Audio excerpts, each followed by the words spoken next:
ఎన్నికల ప్రచారంలో వాగ్దానాలు చేసి అధికారంలోకి వచ్చి ప్రజలను మోసం చేసిన విషయం మీ అందరికీ తెలిసిందే.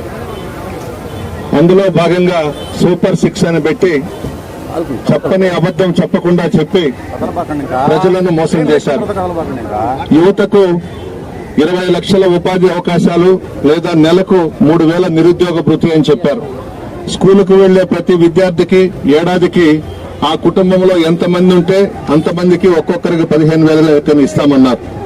ప్రతి రైతుకు ఏటా 20,000 ఆర్థిక సహాయం చేస్తామన్నారు. ప్రతి ఇంటికి ఉచితంగా ఏడాదిగా 3 గ్యాస్ సిలిండర్స్ ఇస్తామని చెప్పి అందులో ఇంకా 1,50,00,000 మందికి సిలిండర్స్ గ్యాస్లు ఇవ్వకుండా మభ్యపెట్టిన విషయం కూడా మీ అందరికీ తెలుసు. 18 సంవత్సరాలు దాటిన ప్రతి మహిళకి నెలకు 1,500 రూపాయలు ఇస్తామని చెప్పారు.